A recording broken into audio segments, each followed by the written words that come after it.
We're going to be getting started in just a moment. We're just waiting for people to come in. You can see we've got almost, well, yeah, just jumped up to 30 participants there already. So if you want to be just popping in the chat where you are today, where in the world you're dialing in from.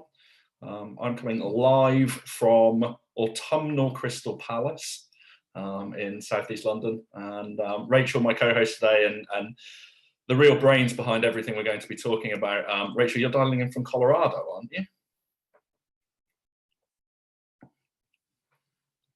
I am. I was just putting that in the chat window. Excellent. Thank you.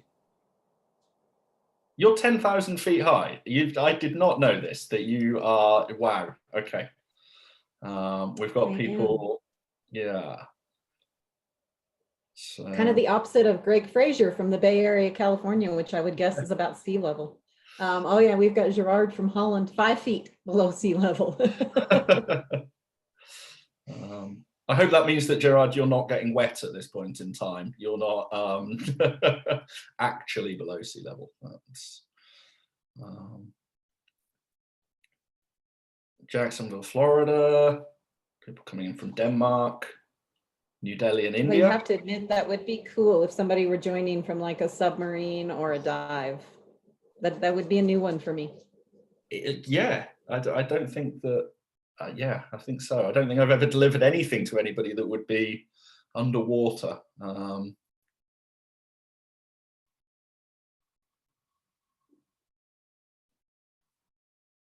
Fantastic.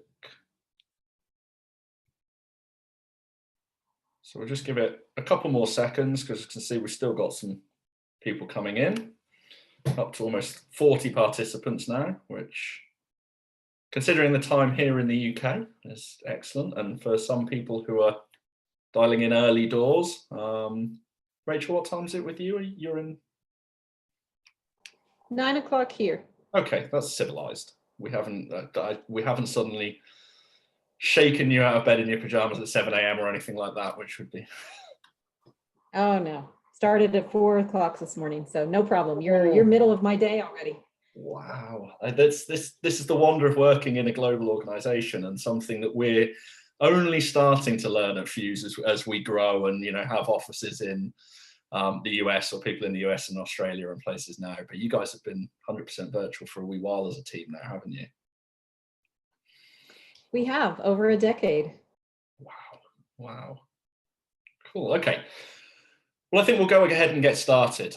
So welcome all to the final session in our performance series, our L&D business performance series.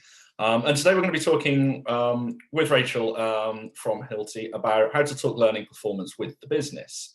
I can see from Vivi saying no, and I hope that's because of the fact that, yes, okay, it is good. It's because it's the last one. Vivi, we will, I'm sure, have more in the future. But thank you all for those of you who have stuck with us throughout this series. Just a little bit of housekeeping. I can see that you're all doing this already, but if you do have any questions at all, just put them in the chat. Put them in the Q&A of the chat on there, and we'll be able to respond to those. We're not going to be keeping this formal, so we will respond to any Q&As you have as you go through. So we want to keep it very conversational. Rachel and I were just joking, and Jesse told us just before we came on this, the fact that you're all been through this, this process together and been on all these performances and been chatting and very much getting to know each other in the chat, which is great. And then I was like, oh God, so we're the outsiders coming into, your tribe. So thank you for having us today, as much as, us hoping, supporting you guys with a little bit of our knowledge and helping you with some questions. So, as I say, this is the final one of our kind of series that we've been doing. If any of you haven't been able to attend live any of the other sessions, they are great. I've watched them all. They're now on demand, so you'll be able to get them, and you'll have been getting emails with links to those. So, all about designing learning from business performance in mind. Building that learning, engaging people with it because it's so important, and getting active engagement and driving that performance. And then how do we measure it? And there's some great content out there to look at that. But really what we're talking today is how can we set ourselves up, and how can we think about actually as learning and development practitioners, running learning and development teams, working with the business to drive performance. And it is with that in mind that I am so happy to have Rachel joining us today. So Rachel, why don't you tell us a little bit about yourself and your role at Hilti? Sure. So I've been with Hilti for 15 years now. I am on the global learning and development team, and I am responsible for what was traditionally known as needs analysis. We've converted that into internal business consulting, and that has been relatively successful for us over the last few years. And I have a virtual team. That's probably also one of the interesting things about our team, is that we are virtual. So we do sit in a variety of countries. It ebbs and flows depending on who we have working with us at the time. But we are a small yet virtual team, even pre-COVID. Fantastic. And you are a dog lover. What's the name of the dog? That is Allie. So Allie is, if any of you saw the Training Journal article that was done, I think last February, Allie also jumped in the middle of that photo shoot. She thinks if someone's taking pictures, she probably needs to be in the middle of it. Fantastic. Excellent. So we want to keep this conversational, and we want to understand a little bit about you guys. So in the chat, in one word, how would you describe performance in your organization? And let's see how people are describing and defining performance in their organizations. You know, Dave, we're putting them on the spot, but the good news is like you said, this is the last of a series, so I'm sure we've been thinking about it for a bit of time. Absolutely. I like this. An opportunity. Yep. Specialist, revenue, the key. I like that. The key. That's, yep.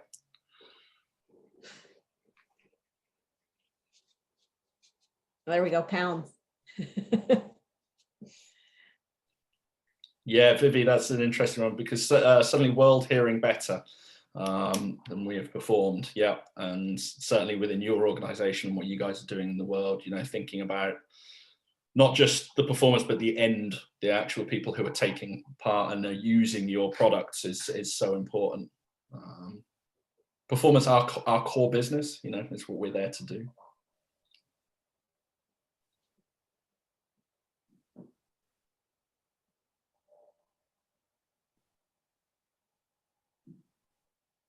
Oh, I like that one, Lorna. Unlocking our potential. Nice, yes. Very nice. Okay, so we have a poll question for you now, because we've scheduled this so that we can get you to do all of the work rather than Rachel and I talking at all. So our first poll is going to pop up on here. How do you rate your ability to prepare your teams to measure performance? It's an interesting question. You threw this in here, didn't you, Rachel?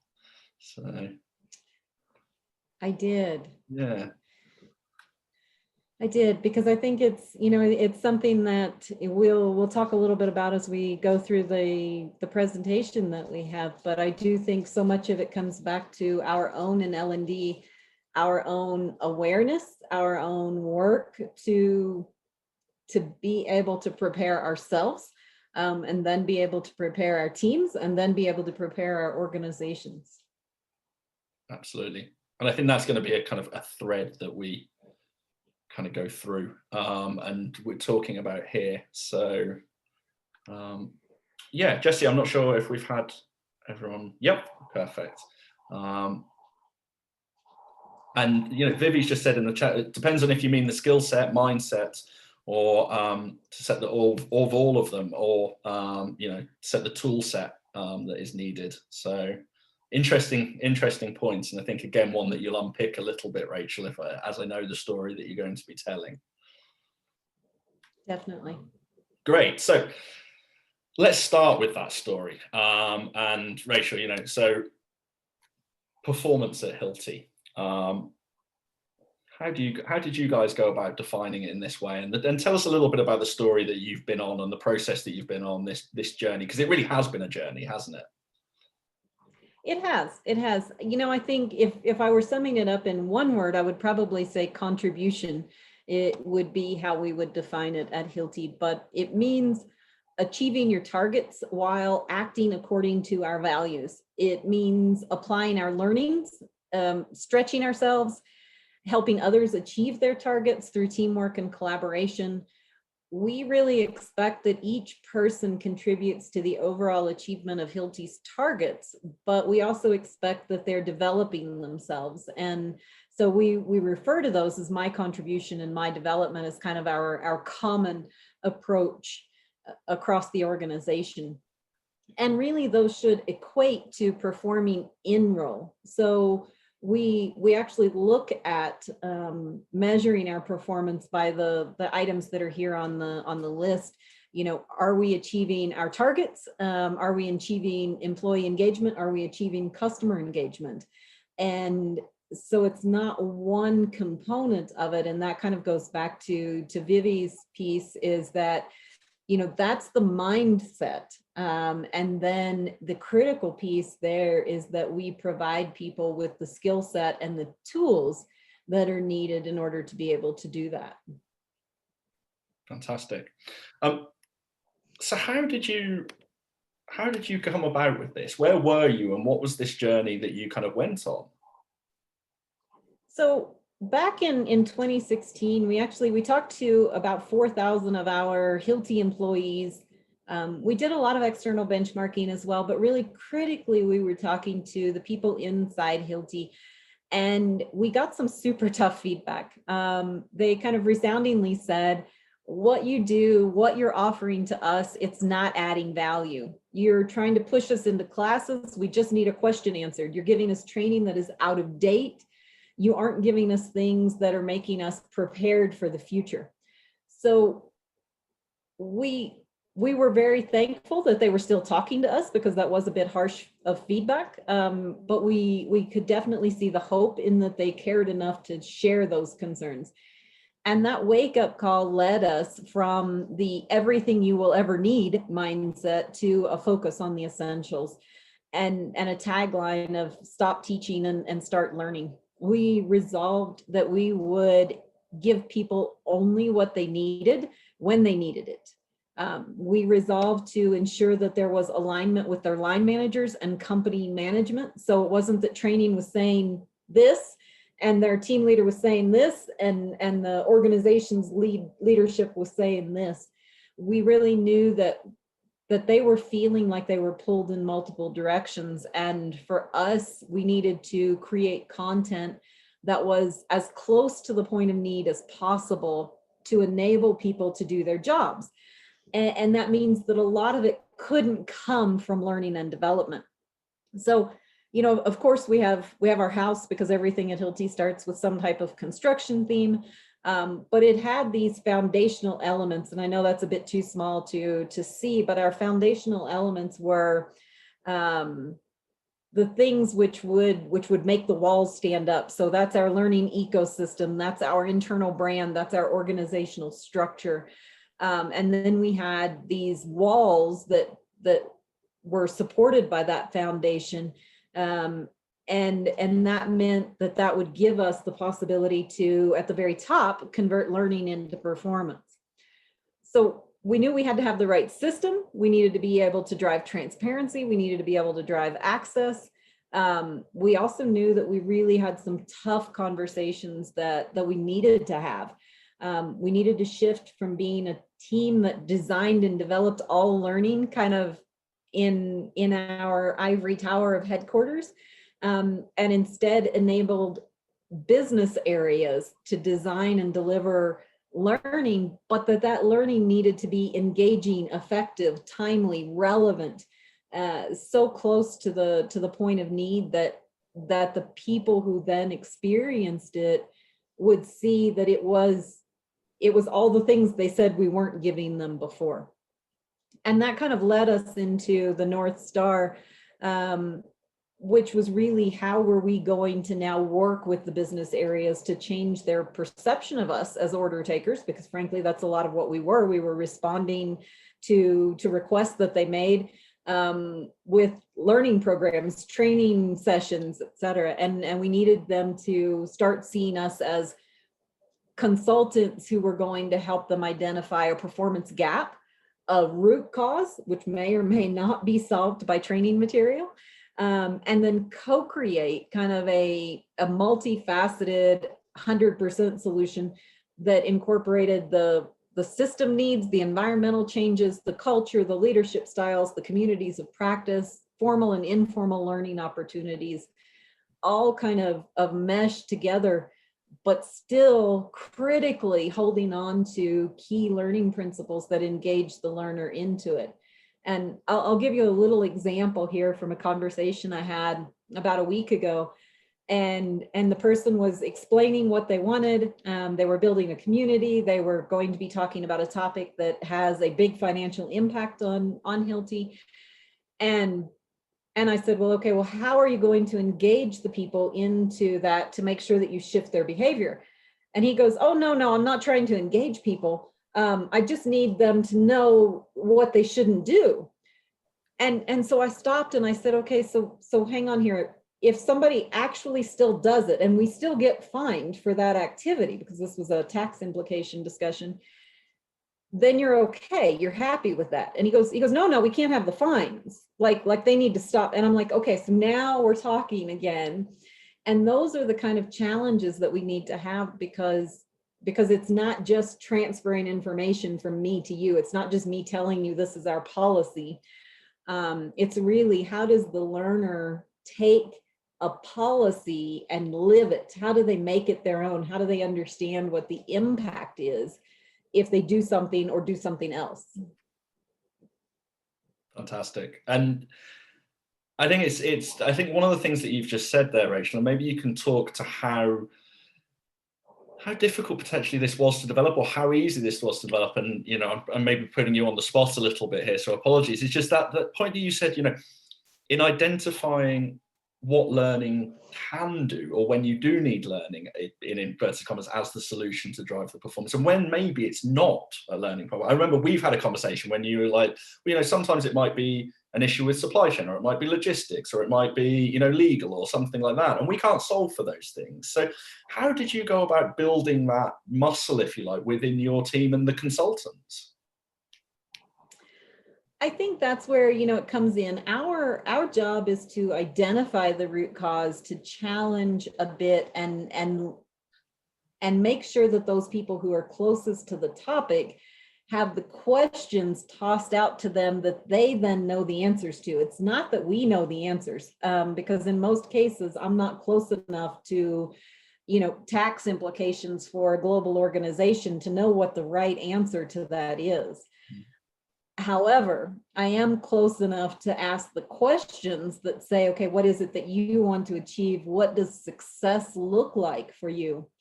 And we needed to, you know, you're exactly right. That it's tough not to have all the answers. It's tough to be humble enough to say, wow, I know nothing about tax. I know nothing about global logistics. You know, but I do know business, and I do know people, and I know what it takes for people to perform in a role. And so that's what my team brings in, is an expertise at, frankly, asking good questions, and quite often at connecting people. So for example, perhaps I see that an issue involves a lot of duplication of effort, and that's caused a lot of frustration. So when we're doing our initial interviews, we're seeing that it's not that people don't know what to do, it's that they're just frustrated because they feel like there's a ton of duplication of effort between what maybe our salespeople are doing and our credit team is doing and our logistics team are doing. And so then everyone stops doing it. Well, that's actually an issue for our lean team. And so building that network and building relationships within the organization so that we know who to connect in some of these situations. Sometimes it's that. Sometimes it's just surfacing the issue to go, okay, you know what? we need stakeholder sign off on this, and we can clearly see that training content isn't going to fix this problem. And therefore, in the next stakeholder session where we're getting sign off, we surface that to the stakeholders, the project sponsors, and ensure that they're aware of this. And most of the time, I would say that's at least at Hilti, that's all it takes is getting people to know what the root cause is. They're willing to jump in and work on that once they're aware of what it is. Fantastic. So you've put all of this excellent hard work in, you've set your team up, you've got this, you've got the analogies, everything's working. 2020 arrives. And first we've got a poll question, which means that I've just done my setup and forgotten the slide. So we've got another poll question in here. So Jesse, if we could just pop that up. So which of the following areas would you like us to spend more time on? So preparing the L&D team for evaluating performance, building your network inside your organization, or stakeholder engagement and alignment.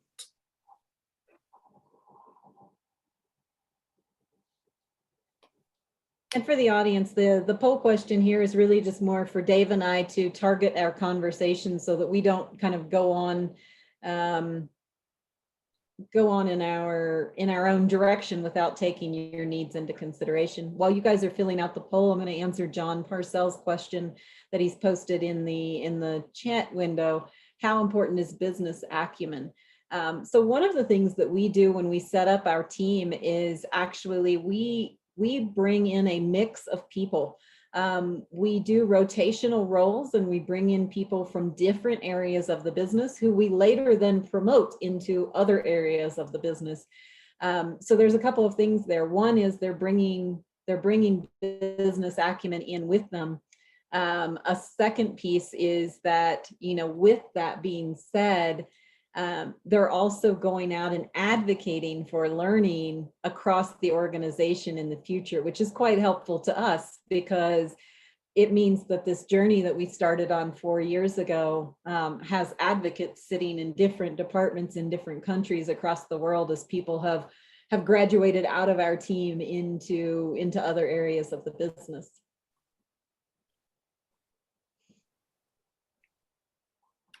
Yeah, and I love that. I think I met one of your brand new learning architects who was in last time we were in Liechtenstein together, and he was absolutely buzzing. But he'd come as a business leader from, I think, your India operation, and had been, an operational leader there, and then was moving across to build his network and everything within the learning space, which was a fascinating idea I'd not seen anyone do previously. So yeah, that's great. So Rachel, as I was saying, before I forgot that we were putting a poll in there, you'd got all of this stuff in place, and then 2020 reared its ugly head, and the pandemic happens.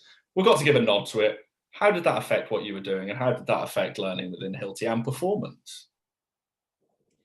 I think when I look at that, we were in a really good situation. And I've alluded to that a couple of times. Luckily we started on this journey toward digital learning. We'd been 4 years in of preparing our departments for being able to respond to those types of things. We even had the fortunate good luck of having in November, before the pandemic, released an entire digital learning session on virtual teams and virtual teamwork. So that was super powerful for us as we went into the pandemic. We did realize that we weren't as prepared as we could have been. So we still had pockets across the company who were either unaware of or unused to using the learning platform. There was still somewhere in the background some miscellaneous tools, some people who were kind of missing out on the power of what we refer to as our Hilti brain. We still had a lot of areas of the business who were so focused on immediate need that they weren't necessarily looking toward future needs. Luckily, that was a minority for us. And the majority and our culture came together They reached out a helping hand. They were pulling people towards suddenly needed capabilities, such as virtual working, virtual selling, virtual leading. Our culture team, our organizational development team did a great job. They immediately jumped in and released a follow-up digital session to our last year's team camp on well-being, mental health, and focusing on that side of it. And when we reflected on it, what we realized was that it's not enough to have just a learning culture. We actually had a culture of helping each other, of collaboration as well. And so that was absolutely critical, to have both of those things working hand in hand. We do need to make sure that your innovative thinkers, your people that push the envelope, that they have somewhere that they're already sharing. And to go back to Vivi's question, about the mindset, that they really have the mindset as well to be kind of forward thinking. And then, to look at what are we doing today, and how did that change from L&D? Our L&D teams were already, and not just L&D. I mean, we have, there's about 30,000 people across Hilti. We have about 2,500 who are actively curating content, so they surface those things that are useful. And we've got a conversation going a little bit in the chat window about whether or not L&D should be measuring performance, and who that is. And I think it's a really interesting topic, because I think it depends on how you define measuring performance. And that takes us back to that kind of icebreaker question that we had at the very beginning. And it doesn't necessarily mean any of the things that we traditionally think of when we say measuring performance. We're not saying that it's L&D's responsibility to look at sales results. But what we are saying is that it is L&D's responsibility to be aware of what is the business change that needs to occur. We need to be true business partners, able to speak that language, and able to do that, because quite often you're going to, I'll give another example of one that we had recently. We had one of our global teams come to us and say, we need negotiation skills training. And so we're like, okay, let's talk about that a little bit. Why do you need negotiation skills? Can you walk me through what's happening today, what's happening tomorrow? What are you missing that you wish you saw? And it was really fascinating, because they absolutely did not need negotiation skills training. And we actually then found out that there were quite a few things that they did need. They needed to understand their communication styles. They needed to understand how to surface conflict in a very, very productive way. They needed to be able to understand a change management curve, and how does change occur, so that as they were working with teams across the organization, they could see when people were peaking and not get discouraged by the valleys. And so when I refer to performance, that's what I mean, is what do you want to achieve in the business, in your department, in your sales organization, in your company, whatever scale it is. What is it that you want to see people doing and performing? And how does the learning content then mesh up into that to achieve that performance? And I think that, to me, is a whole nother topic as far as getting into data analysis and predictive analytics and all of those kind of things. I'm super passionate about that topic, but that's not the topic that we have, really to focus on first. Because if you don't get this first part, it's a foundation. If you don't get this first part of understanding what is it your business needs and what do you see as people performing, mesh your learning solutions with that. Phase two, then, if you get this part right, phase two then can be okay, now what do I do with the data that comes out of that? How do I actually look at what's causation, what's correlation, and then use that for predictive analytics for future solutions? Of course, those are things that we would also love to be looking at. But if you don't have the foundational piece, I think it can't work. Rachel, to John's point in here as well, I remember a conversation that we were having, and one of the things that really struck me is the way in which you guys do that consultancy. So John's question is about who's going to advocate for us. So if we're not doing the kind of the measurement or seeing the impact, who's going to advocate for us? And I remember back to you saying, and apologies for putting words in your mouth, but I really like this, was around the fact that if we set our projects up and we set them up collaboratively, we're working with the business. And therefore, we're both together going to be measuring that impact, and we're both together going to be seeing the results, and we're collaboratively working. So I think, to John, to answer that, and for other people out there, if in this consultative way, we are creating these projects with and for the business and not having to do it to them, then the measurement and everything will happen collectively as part of actually that business solution. And we won't have to worry about trying to take the data from the business or who's going to be analyzing it and things like that. So very much seeing ourselves as those consultants and actually working within the business as much as it is actually providing a service to the business, I think. And Rachel, if we're moving on things, you just touched upon there an interesting, let's say, tension, which I think is the word I would use, that learning and development sometimes has. And that's talking about maintaining performance today and the skills that we have, which have got us to where we are, and things are working, but also thinking about where we're going tomorrow and thinking about what performance might need, and therefore what skills or capabilities we might need for the future. And just thinking about how you guys find that balance and how you work within that tension. Yeah, I mentioned already, that we hire people for these kind of 2 to 3 year development roles where they bring in that business knowledge, and we work with them to say, okay, do they have a questioning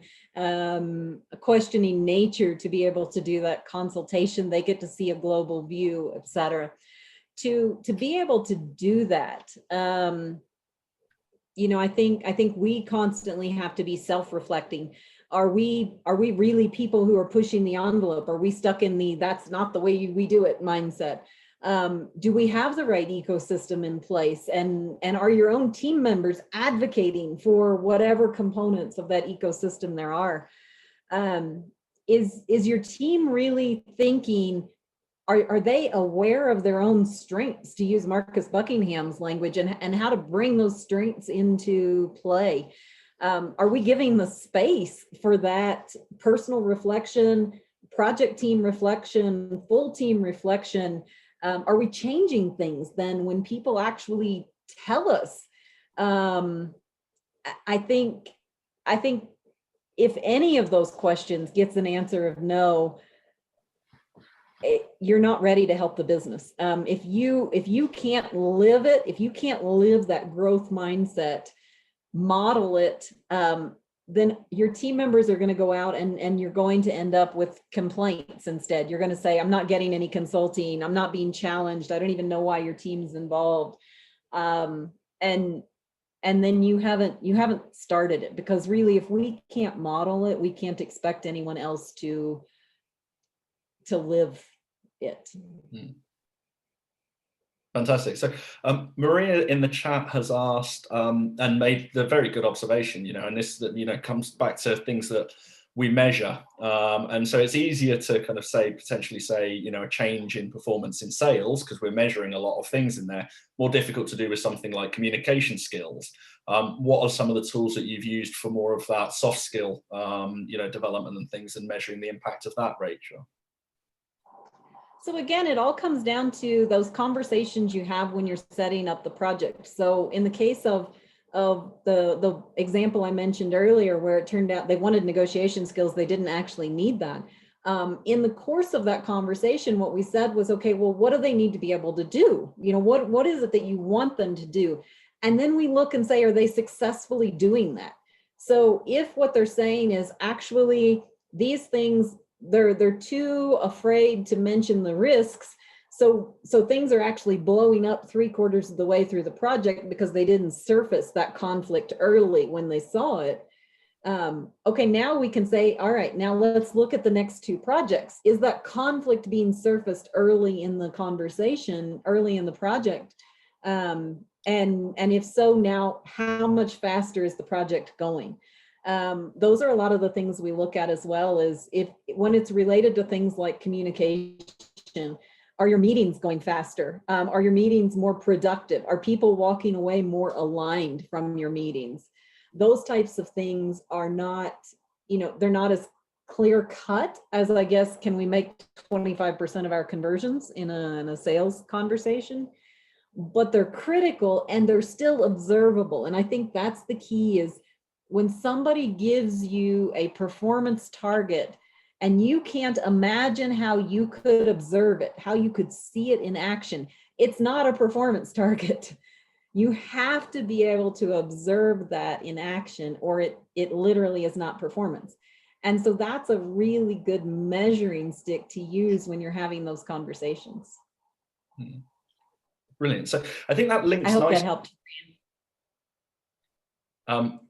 Yes, I hope it did help. Thank you, Rachel.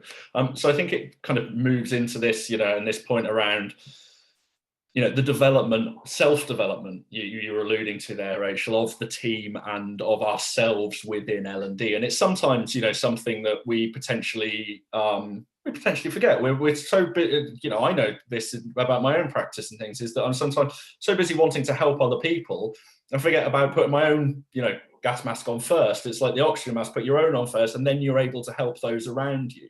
And, not the nicest analogy, I know, but it's a little bit like that. I think sometimes we forget to put our own oxygen masks on first. So, and alluding to the poll as well, and the top thing that people are interested in is this preparing the team and preparing ourselves for thinking about the future and evaluating performance. So what have you guys done in Hilti to that effect, and how has that been effective? So we've done a couple of things. One is that every time we onboard people, we have a standard onboarding checklist that we use, and that onboarding checklist ensures that they're meeting with people, they're networking with other L&D people, other business areas, because again, for us, it's very, very critical that they speak the language of the business, they understand the priorities of the teams that they work with. We do use some instruments occasionally. So for example, we use the competency model from ATD, which allows people to go in and kind of say, these are focus areas that I want to focus on. And more than that, we also have really embraced Marcus Buckingham's strengths movement. So we do use Strengths Finder to kind of have people, when they first join our team, we look at that, and then we try to focus on how do we bring those strengths into play inside. And instead of focusing really so much on how do we close a gap, we rather say, how can we use the strength we have to overcome a gap? So for example, if I think about myself, I can't build a slide to save my life. I'm never going to be good at it. But I can write. And so I write out a story. We have somebody else on our team who is really, really good at turning my stories into pictures and bringing those to life. How can we collaborate amongst our team members to ensure that we are able to do all the needed things to work with the business and get our message across as clearly as possible? Fantastic. And to summarize, and just thinking forward, having said that, maybe we shouldn't, given the turn of the year and everything that's been going on, but if you could, with all good knowledge that we have at the moment, to the best of our capabilities at the moment, what does the future hold for Hilti Learning and Hilti as an organization, and what are you looking to adapt or change? And I've mentioned this a little bit. We do focus on it as graduating. So we graduate to positions with Hilti, some in our team, some in other teams.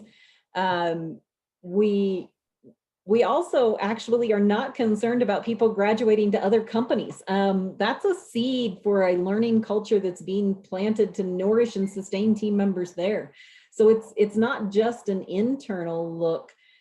It also, we take the opportunity to reflect on our team. Every time someone graduates from our team, what's working? What do we need for the future? What could we do differently? What mistakes can we learn from? And we build that next phase so that it's kind of a constant evolution.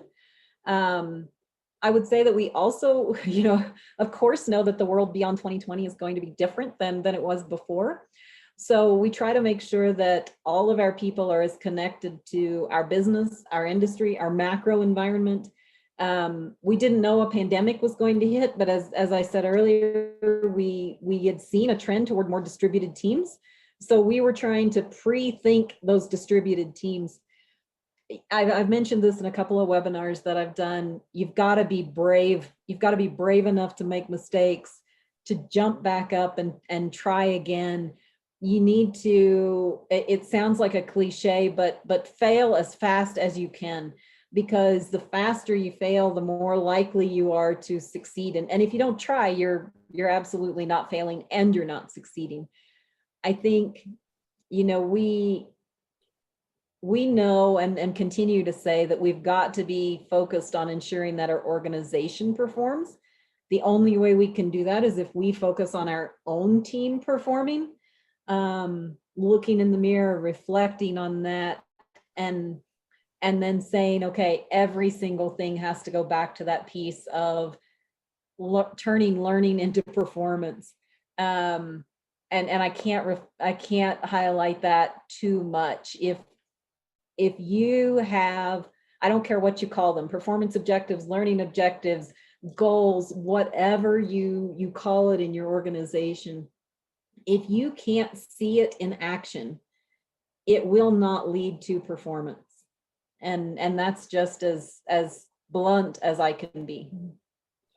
I love that, Rachel. I think, that to me is the one thing that I'm definitely going to be taking away from this, is really thinking about exactly that. When I'm writing anything, when I'm working with anybody, it's how could I observe the change in that individual? What is it that they're actually doing differently from what they were doing before? And how do we enable that? I mean, that's, fantastic. Thank you. So, I mean, in summary, some of the things that we've been talking about here, and this is what I took away when we first started discussing and everything, Rachel, when we were putting that, it's not just about talking to the business. It is about that. And you've really eloquently put this about the network and building your network and going and understanding that you're working with and for the business, not to the business, and kind of working collaboratively with them. But it's also about understanding the needs of your learners. I still find it wonderful that you started this journey by going and talking to 4,000 people of a 25, 30,000 person organization. Remembering the triple bottom line and everything you're doing, the targets, employee engagement, but also the customer engagement. We're here for a purpose as an organization to support other people. Having a solid focus on the business needs enabled you to actually, overcome the pandemic. And what we've been talking about there, very much so, the enablement begins at home. Is there anything you'd like to add just as we put up the final poll in summary, Rachel? And before I say thank you so much.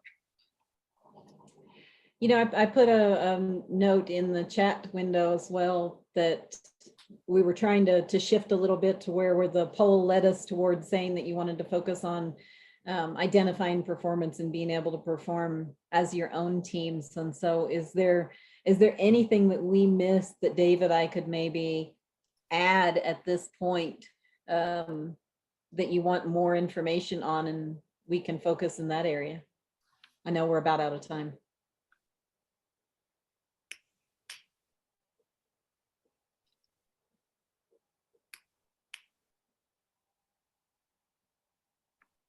So Jesse, just while people are typing in, maybe we just pop yep, fantastic, thank you.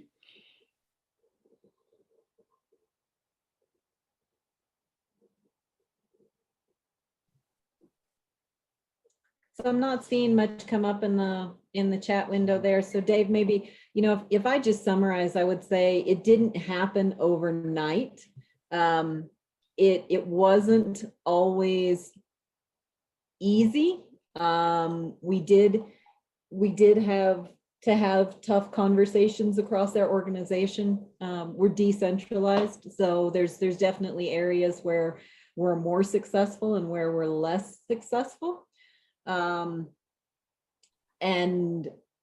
I think those are a few of the things, you know, to keep your chin up and don't get discouraged. Find your quick wins with some advocates.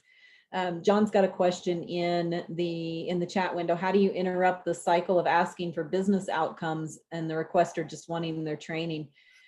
You know, I think some of it probably depends a bit on the culture of your company. We have a culture of respect at Hilti.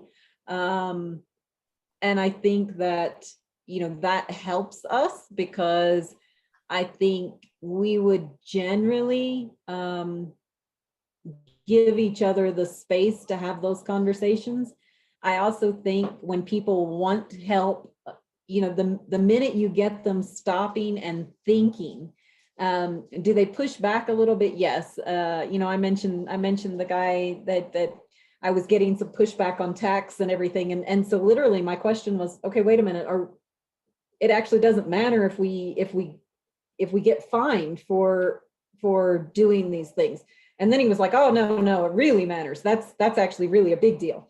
And it was that piece of just asking him enough questions to get his brain engaged and moving along and going, oh, wow, no. If I just needed to transfer information, I would just have tossed an email out to everybody and said, okay, done.